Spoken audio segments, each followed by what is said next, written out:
Diz assim: Zacarias, seu pai, cheio do Espírito Santo, profetizou, dizendo: Bendito seja o Senhor, Deus de Israel, porque visitou e redimiu o seu povo, e nos suscitou plena e poderosa salvação na casa de Davi, seu servo, como prometera desde a antiguidade, por boca dos seus santos profetas, para nos libertar dos nossos inimigos e das mãos de todos os que nos odeiam, para usar de misericórdia com os nossos pais e lembrar-se da sua santa aliança e do juramento que fez a Abraão, o nosso pai, de conceder-nos que, livres das mãos de inimigos, o adorássemos sem temor, em santidade e justiça perante ele todos os nossos dias. Tu, menino, serás chamado profeta do Altíssimo, porque precederás o Senhor, preparando-lhe os caminhos, para dar ao seu povo conhecimento da salvação, no redimi-lo dos seus pecados, graças à entranhável misericórdia de nosso Deus, pela qual nos visitará o sol nascente das alturas, para alumiar os que jazem nas trevas e na sombra da morte, e dirigir os nossos pés pelo caminho da paz. O menino crescia e se fortalecia em espírito, e viveu nos desertos até o dia em que havia de manifestar-se a Israel. Se eu perguntasse para você responder assim, de bate-pronto, o nome do profeta mais famoso no mundo, qual seria o nome que você diria? Nostradamus, com certeza, é o nome mais lembrado, por crentes e por ímpios, né? Até hoje, as pessoas se debruçam sobre os seus escritos, né? Sempre feitos de forma meio misteriosa e tal, e que, segundo a maioria dos que gostam do Nostradamus, desvendou o futuro e tal. E por causa disso, ficou na nossa mente que profetizar é anunciar o futuro. Também não é errado dizer, tanto é que na Bíblia os profetas são chamados de videntes. Por quê? Porque eles veem o futuro, né? São videntes. Assim como Nostradamus é chamado de vidente também. Entretanto, a palavra de Deus tem um sentido mais amplo para a palavra profetizar. No versículo 67, o primeiro versículo que lemos hoje, de Lucas capítulo 1, diz: Zacarias, seu pai, cheio do Espírito Santo, profetizou. Aquilo tudo que nós lemos aqui é uma profecia de Zacarias, né? Lembra, na mensagem anterior a gente viu o batismo de João Batista, né? Quando João Batista foi receber o nome, na nossa cultura seria o batismo, né? Na cultura deles era a circuncisão. Então, e todo mundo queria dar o nome de Zacarias, e Zacarias estava mudo, e ninguém entendia por que a Isabel não deixava dar o nome de Zacarias, e queria que desse o nome de João e tal. Lembra daquele episódio todo? Foi a nossa última reflexão a respeito do Evangelho. Agora, quando Zacarias recebe o dom de falar de novo, né, ele que tinha falado bobagem lá no Santo dos Santos, diante do anjo Gabriel, ficou mudo. Agora ele volta a falar. Assim que ele declara, escrevendo na tabuinha, que o nome de João Batista ia ser João, porque Deus havia determinado isso, ele volta a falar. E ele fala exatamente isso que nós lemos. Ele profetiza, né? E o que ele diz? Bendito seja o Senhor Deus de Israel, porque visitou e redimiu o seu povo. Irmãos, quando o texto sagrado diz que Zacarias, cheio do Espírito Santo, profetizou, significa que aquilo que ele está dizendo não vem dele. vem de Deus, vem do Senhor. Assim como as profecias sobre o futuro também. Por que o profeta vê o futuro? Porque Deus mostra para ele, porque Deus diz a ele, né, ou a ela, profetiza, o que vai acontecer. E aqui João Batista está profetizando e ensinando, declarando coisas a respeito que as pessoas precisavam saber sobre Deus, né? E ele diz, a primeira coisa que ele diz é que Deus visitou e redimiu o seu povo. Talvez você não dê valor, porque nunca foi privado disso, né, das visitações que Deus faz ao seu povo em nossa igreja, né? Mas Deus nos visita. Especialmente na hora da glorificação, do louvor, da adoração, não só nesses momentos, mas nesses momentos Deus nos visita. Assim como Zacarias diz que Deus visitou o povo. E se Ele nos visita é porque Ele nos redimiu. Muitas vezes nós ficamos com dúvidas a respeito da redenção de Deus na nossa vida por algumas razões, por algumas circunstâncias que daqui a pouco a gente vai mencionar. Mas o fato é que se Deus nos visita é porque Ele nos redimiu, assim como Zacarias disse, né, na sua profecia. E diz o texto que Ele o fez com poderosa salvação. Queria que você guardasse essa frase. Poderosa salvação. Mais do que poderosa, né? No verso 69, ele diz, nos suscitou plena e poderosa salvação.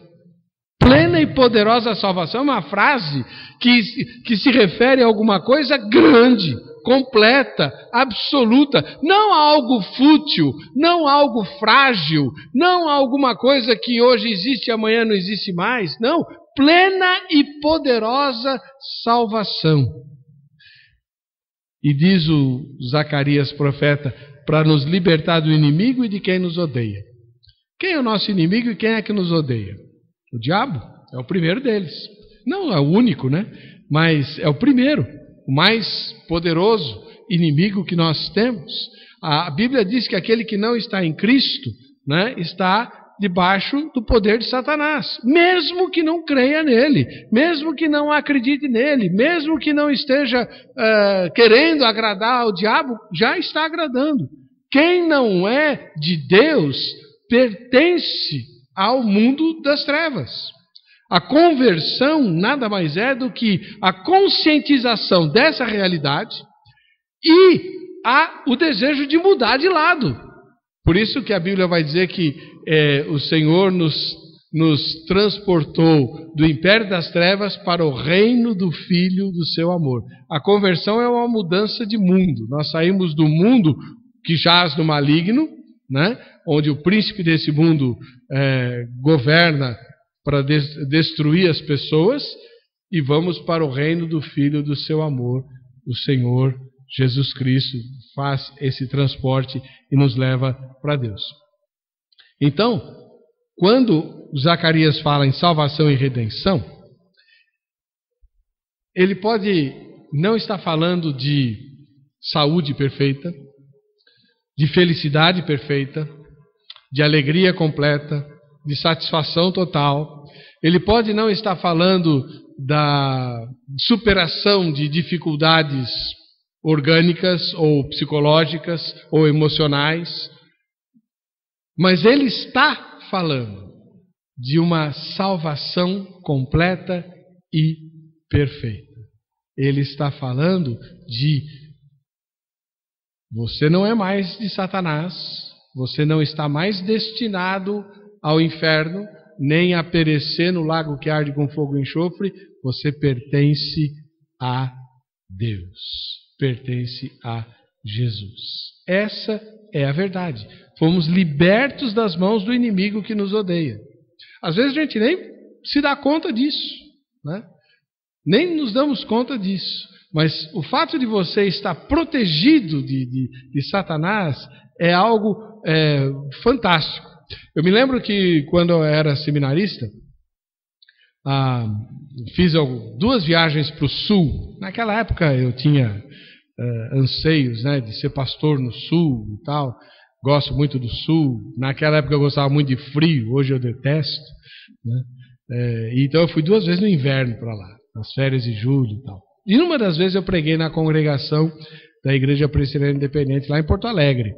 E havia lá uma moça com uma criança, um bebê, e ela se converteu, né?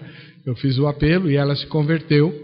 E depois, no aconselhamento, ela disse que tinha ido pela primeira vez àquela congregação porque ela vinha sendo atribulada por sonhos horríveis com o diabo, né?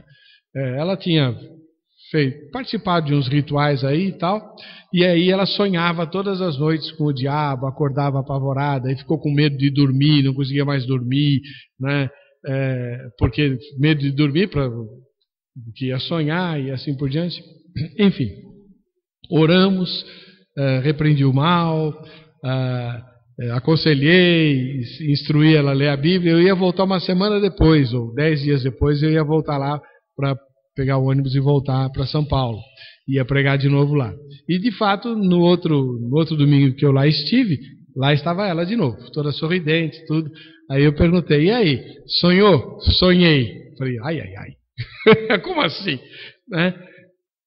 Eu orei e não adiantou nada, né? Mas eu fiquei firme, só pensei, como é que você sonhou? Aí ela contou, não, mas eu tive o mesmo sonho, né? Ela sonhava que ela estava fugindo de um cavaleiro negro que corria atrás dela pelo campo e ela tropeçava e tal, e ele ia alcançá-la, e ela sempre acorda na hora que o cavaleiro a alcança e agarra pelo pescoço, né? E aí ela disse, então eu sonhei a mesma coisa, só que a hora que eu tropeçava e o cavaleiro ia me pegar, surgia um cavaleiro branco, né? Jesus, ela reconheceu Jesus de forma muito clara, com uma espada na mão, e colocou a espada no pescoço do cavaleiro negro e disse, sai daqui, ela agora é minha, ela me pertence. Essa é a ideia que Zacarias está transmitindo aqui. Nós pertencíamos ao diabo, ao pecado, à condenação, à morte, mas agora, por causa da obra que Jesus fez, não a nossa obra, não nada que você tenha feito, né? Por causa daquilo que Deus fez na sua graça, nós fomos libertados das garras do inimigo e transportados para o reino do Filho do seu amor. Pertencemos a Jesus. É possível que existam muitas coisas incompletas na sua vida, é possível que existam muitas coisas erradas, é possível que haja coisas que precisam ser mudadas e consertadas na sua vida, mas você é de Jesus. Você não tem que consertar tudo para vir a ser de Jesus. Você simplesmente tem que vir a ser, só isso. E depois se acertando com Jesus Cristo, né? Por meio da obediência à sua palavra. Essa é a graça de Deus. Essa é a verdade. E sabe, a gente precisa aprender a confessar essa verdade e a declará-la sempre. A gente precisa aprender a verbalizar a salvação que nos foi trazida com a redenção. Redenção plena e poderosa. Nós não cremos na coisa lá, né, da confissão positiva e tal, mas a Bíblia diz que as nossas palavras têm poder e elas influenciam a nossa mente, né, o nosso humor, né, a nossa postura, e mais do que isso. Quando nós falamos em nome de Jesus, não uma fórmula mágica usando um abracadabra evangélico, não é isso. Mas quando você toma posse das promessas bíblicas, das instruções bíblicas, e você as confessa em voz alta, o império das trevas treme. Muita gente acha que o diabo tem medo da Bíblia. Ele não tem medo da Bíblia, coisa nenhuma. Ele conhece a Bíblia melhor do que eu e você. Disputou versículo bíblico com Jesus, lá no deserto, lembra? O diabo não tem medo da Bíblia, mas o diabo treme quando alguém obedece a palavra, quando alguém crê na palavra, quando alguém confessa com fé a palavra de Deus, aí ele treme. Porque a palavra é a espada que o fere. Ele lança os seus dardos, a gente se defende com a fé e ataca com a palavra. Por isso precisamos aprender a confessar nos momentos de fraqueza, nos momentos de tribulação, nos momentos de dúvida, nos momentos em que a chama da fé parece titubear. Pega as promessas da palavra e declara em voz alta: eu sou de Jesus. Deus me tirou do meio das trevas e me transportou para o reino do Filho. Eu sou de Cristo Jesus. E Ele disse que quem está nele está nas mãos do Pai. E das mãos do Pai ninguém pode tirar. O inimigo muitas vezes nos ataca fazendo-nos parecer indignos da salvação. E somos mesmo. Você nunca foi digno ou digna da salvação que Jesus lhe trouxe. Nunca. Ele não salvou você porque você é uma boa pessoa, ou porque você merece, ou porque você é honesto ou honesta. Aliás, me desculpem, mas ser honesto ou honesta não é virtude, é obrigação. Nada mais do que isso. Jesus salvou você por uma única razão. Pela mesma razão que Ele me salvou. Porque Ele nos ama. E Ele não nos ama por aquilo que somos, mas porque Ele nos ama. E Ele nos salvou. Sem que você merecesse, sem que eu merecesse, Ele nos salvou. Declare isso. O diabo fica louco da vida quando escuta essas coisas da boca de um crente que crê. Ele recua. Por quê? Porque ele sabe que você conhece a verdade. Sabe que o inimigo trabalha muito na área da ignorância, né? Ele age na ignorância. Quando a pessoa não sabe, não conhece os direitos que tem espiritualmente falando, o inimigo preenche aquele espaço com mentiras. Na medida que você vai tomando conhecimento das promessas de Deus para a sua vida, você vai rejeitando essa ação do diabo. A Bíblia diz assim: não deis lugar ao diabo. Eu fico pensando, como é que um crente vai dar lugar ao diabo? Né? Ele fala assim: olha, diabo, eu sou crente, sou de Jesus, não quero mais fazer as coisas torpes e porcas que você sugere, mas sei lá, né? Não sou santo ainda, não estou no céu. Então tá, vou te dar aí um terracinho aí da minha vida para você ficar. É assim que você dá lugar ao diabo? Claro que não, né? Como é que você dá lugar ao diabo se você é de Jesus? Quando você ignora a vontade de Deus, quando você ignora os propósitos de Deus, quando você ignora a graça de Deus, quando você ignora o amor de Deus. O diabo age na ignorância, tanto do ímpio, que é completa, quanto do crente. Por isso é importante, fundamental, que nós nos aprofundemos nas Escrituras, no conhecimento de Deus, na comunhão com Deus, para diminuir o espaço da nossa ignorância, para que o inimigo não o use e seja expulso dali. Verbalizar a nossa salvação é declarar às pessoas, declarar ao mundo espiritual que nós sabemos quem nós somos. Eu sei em quem eu tenho crido. Toda vez que o diabo vier atacar você, você não merece, você é fraco, você é banana, você tá aqui cantando hoje, amanhã você já está pensando besteira. Eu sei quem eu sou, mas eu sei em quem eu tenho crido. Eu sei em quem eu tenho crido. Eu não sou salvo por aquilo que eu sou salvo por aquilo que Cristo foi. E quando Deus me uniu a Cristo, eu estou salvo porque eu sou de Cristo. Simplesmente assim, eu sei em quem eu tenho crido, estou bem certo que Ele é poderoso para me manter, né, no seu tesouro até aquele dia. Isso é confessar a salvação. E lembra, Zacarias profetizou dizendo que essa salvação é plena e poderosa. Plena e poderosa. O que significa plena? Completa, total. Portanto, nós estamos sim libertos da força do pecado e principalmente de toda culpa. Você sabe que um dos laços que o inimigo usa para prender aquele que já é salvo e impedir que ele se desenvolva na fé e frutifique, porque o diabo pode não conseguir impedir que você seja salvo. Você aceitou Jesus, você é de Jesus, ele perdeu, mas ele não desiste de você. A Bíblia diz que ele fica rodeando, né? Como o leão que ruge buscando a quem tragar e tal. Então o que ele faz? Né? Várias coisas. Uma delas é te atacar com setas de culpa, né? Fazendo você lembrar de coisas ruins, erradas que você fez ou que você mantém na vida, tal. Então a graça de Deus anula a nossa culpa na medida em que Jesus Cristo a extinguiu na cruz. E é por isso que Zacarias, na sua profecia, ele se refere à misericórdia de Deus manifestada na aliança, né? Versículo 70. Como prometera desde a antiguidade por boca dos seus santos profetas, para nos libertar dos nossos inimigos e das mãos de todos os que nos odeiam, para usar de misericórdia com os nossos pais e lembrar-se da sua santa aliança.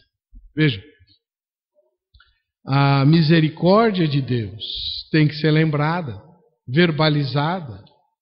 Quando o inimigo nos ataca, quando a nossa consciência nos ataca, diz a Bíblia que maior é Deus do que o nosso coração, se ele nos acusa, né?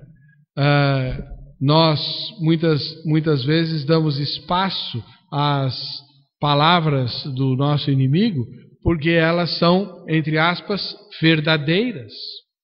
Quando ele nos atinge com coisas que fazemos, ou pensamos, ou dizemos, e que são erradas, ele vem, a Bíblia chama o diabo de o acusador dos nossos irmãos, né? Essa é a função dele. E como ele disse a verdade, pode parecer incrível, né, o diabo falando a verdade, mas quando ele diz a verdade, aí a gente...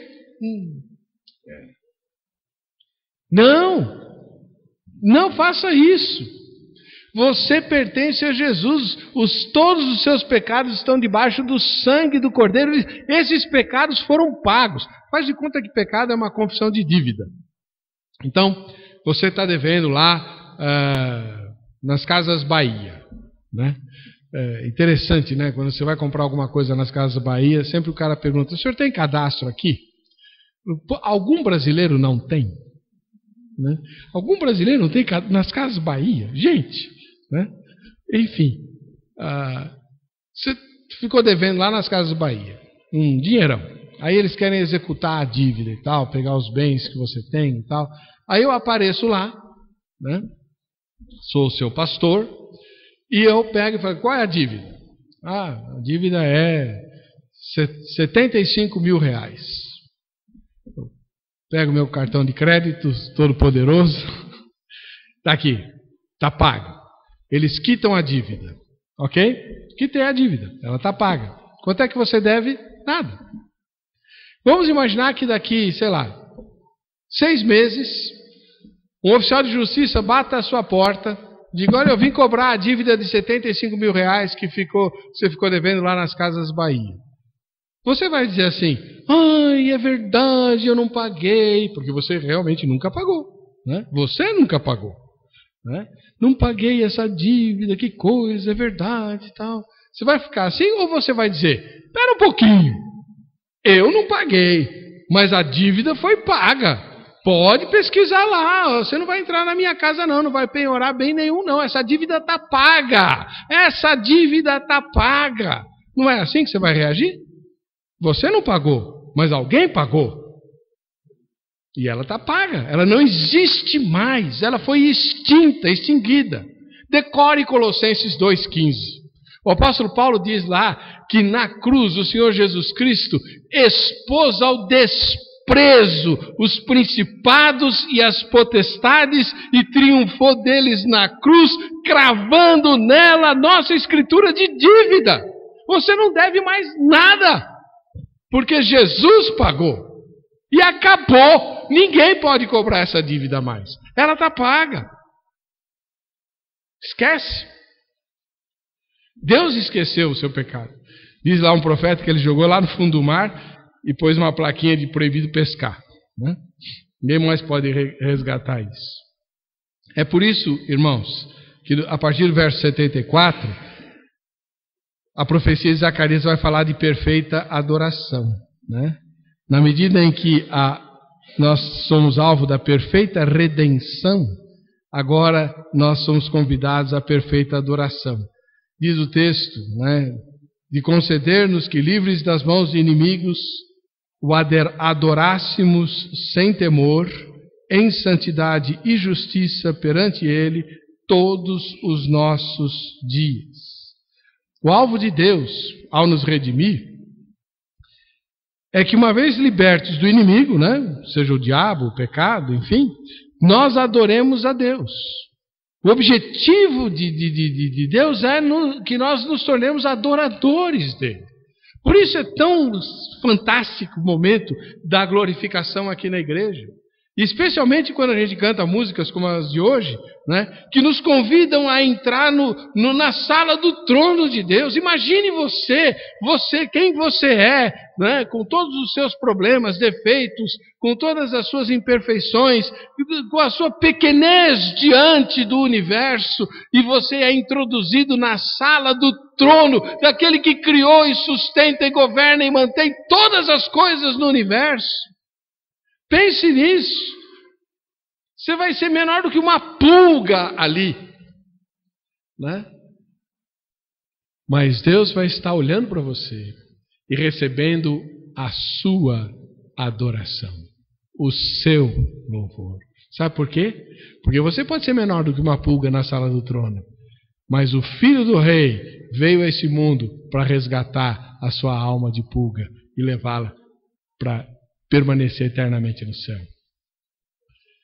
O privilégio que nós temos, acho que o momento assim mais sublime do Calvário, se é que é um momento sublime, né? O Calvário é algo medonho, mas o momento mais sublime do Calvário é quando Deus rasgou o véu do templo. Rasgou, de alto a baixo. O Santo dos Santos agora está desfigurado, né? ou desvendado para nós. Podemos atravessar e ingressar na presença augusta do Senhor. E podemos fazer isso sem temor. O que é temor? Culpa. Vamos adorar sem temor. Quando Isaías viu a Deus, ele quase morreu de susto. Vou morrer porque vi o Senhor e eu sou um pecador miserável. Deus vai lá, tira a iniquidade dele com o fogo, né? Tirado do altar. E aí, sua iniquidade foi tirada, Isaías.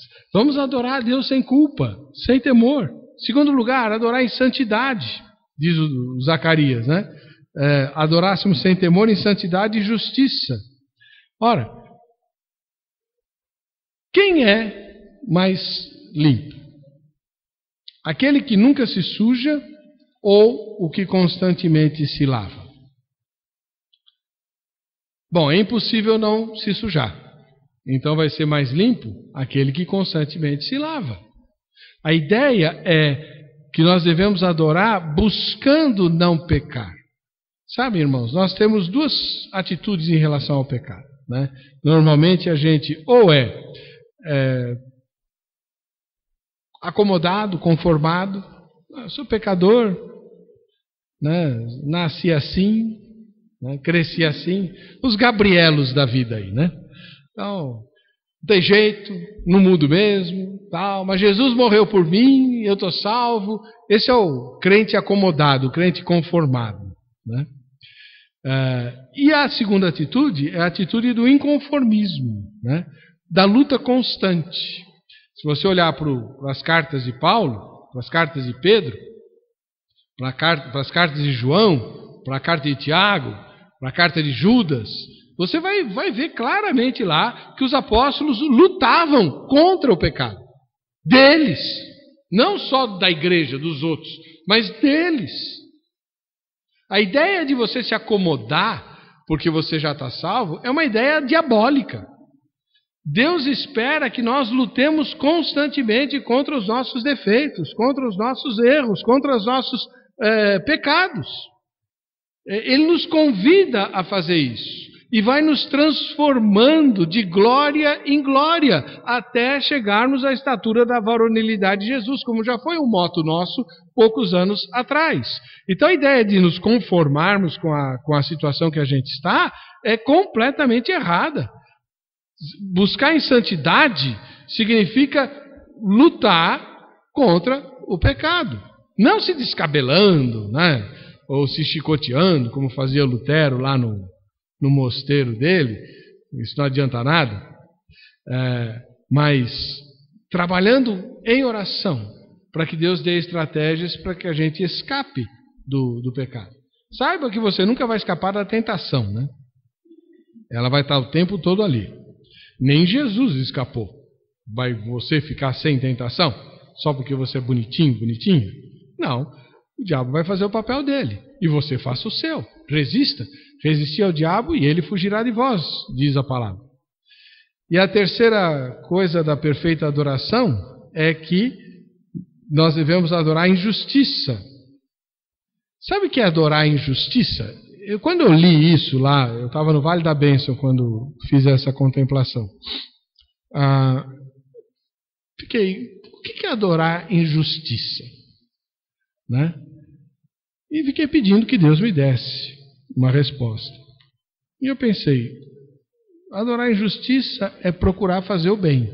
Se adorar em santidade é buscar não fazer o mal, não errar, não pecar, adorar em justiça é procurar fazendo o bem. Porque veja, é perfeitamente possível eu viver uma vida de santidade, lutando contra o pecado, e não fazer um A pelo bem de ninguém. Isso está errado. Não pode. Você vai se santificar, não é para você virar monge, né? Para fazerem um altar para você, botarem você lá.